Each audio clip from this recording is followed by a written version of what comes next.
Afternoon, dear children. Today in GK, we are going to discuss about some famous persons. Okay, so today's our topic is famous words. Clear? So first of all, we have to know what is famous or what is the definition of famous. So famous means known about by many people. अगर बच्चों आज हम GK में famous words जो topic है उसके बारे में पढ़ने जा रहे हैं, तो सबसे पहले हमें फेमस यानी कि प्रसिद्ध, ठीक है, जिसे हम रिनॉन्ड कह सकते हैं, सेलिब्रेटेड कह सकते हैं, जो हर कोई जिसे जानता हो उसे फेमस कहा जाता है। Okay, clear. तो आज हम इस लेसन में ऐसे ही फेमस पर्सनैलिटी के बारे में पढ़ने जा रहे हैं जिन्होंने बहुत ऐसे फेमस सेंटेंस को कहा है, वाक्य को कहा है। Clear. Now see the question, tick the correct option to name who said these famous words. तो हमें इन प्रसिद्ध लोगों के नाम के लिए सही विकल्प चुनना है। There are 3 options, so we have to choose only 1 option out of 3। तो हम उसमें से एक ऑप्शन को चुनेंगे जो सही है, ठीक है, जिन्होंने इस वाक्य को बोला है, इस सेंटेंस को कहा है। So see the number 1, be the change that you wish to see in the world. So answer is Mahatma Gandhi. जैसे कहा जाता है ना, स्वयं वह बदलाव बनिए जो आप दुनिया में लाना चाहते हैं, यानी कि first we have to see ourselves first. सबसे पहले हमें अपने को देखना है, यदि हम बदलते हैं तो दुनिया भी बदल जाएगी। इसमें कहा जाता है ना, so many people change in others, expect change in the world but are never willing to change themselves first. If you want to see change in others, you must be change you wish to see. If I want others to be better, I must to be better. अगर मुझे दुनिया को अच्छा बनाना है तो मुझे भी अच्छा बनना होगा। तो ये सेंटेंस लिखने वाले जो फेमस पर्सन थे उनका नाम था Mahatma Gandhi, father of our nation.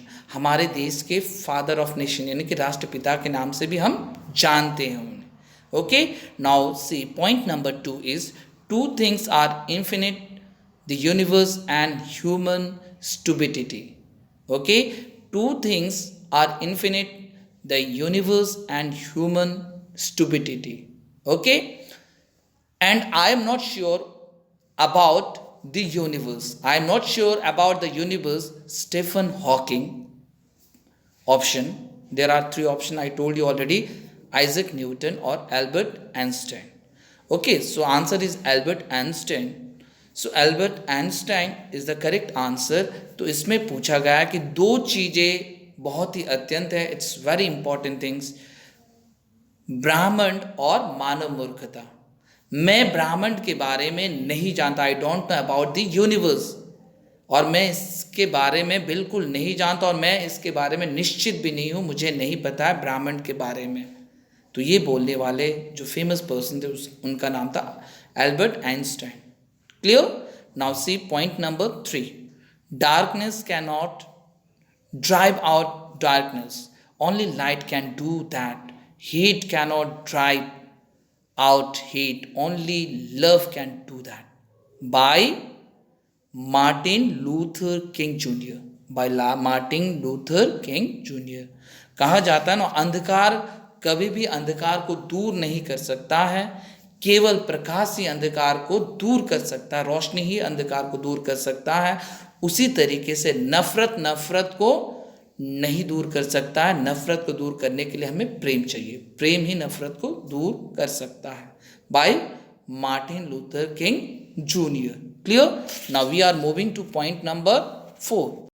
Now point number 4 is it is better to remain silent and be thought a fool than to open one's mouth and remove all doubt.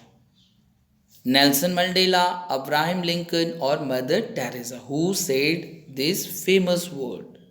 So by Abraham Lincoln. Okay, the correct answer is Abraham Lincoln. जैसे कहा जाता है, चुप रहना और मूर्ख समझा जाना बेहतर है। अगर आप चुप रहते हो इसका मतलब आप मूर्ख समझे जाते हो, ठीक है, इससे कि बोल पड़े और लोग आपको मूर्ख समझें। यदि आप चुप रहते हो तो चुप रहने का अर्थ हुआ कि आप मूर्ख समझे जाते हो। यदि आप बोल पड़ोगे और आपने मूर्खता कर दी तो ये और भी क्या हो जाएगा, सभी संदेह को दूर कर देता है। By Abraham Lincoln. ठीक है, तो कहा जा रहा है इस सेंटेंस में चुप रहना और मूर्ख समझा जाना बेहतर है, इससे कि बोल पड़े और मूर्ख समझे जाने वाले सभी संदेह दूर कर देते हैं। ओके, तो इस फेमस कोट को लिखने वाले जो पर्सन थे उनका नाम था Abraham Lincoln. Now move to point number 5। Life is what happens while you are busy making other plans. Life is what happens while you are busy making other plans. By John Lennon. By John Lennon is the correct answer. Okay? और इसका हिंदी में समझना है बच्चों क्या है। जीवन वही है जो आपके साथ तब तक होता है जब आप अन्य योजनाओं में व्यस्त नहीं होते हो, बिजी नहीं होते हो। जीवन में जीने के लिए हमें हर दिन प्लानिंग, हर दिन एक प्लान चाहिए, तभी हमें जीवन जीना अच्छा लगेगा। अगर जीवन में कोई प्लान नहीं है तो our life will be useless, बेकार है। जीवन वही है जो आपके साथ तब तक होता है जब तक आप अन्य प्लान को बनाने में, योजनाओं को बनाने में व्यस्त होते हो, तब आपको जीना भी अच्छा लगता है, जीवन भी अच्छा लगता है। Okay, clear.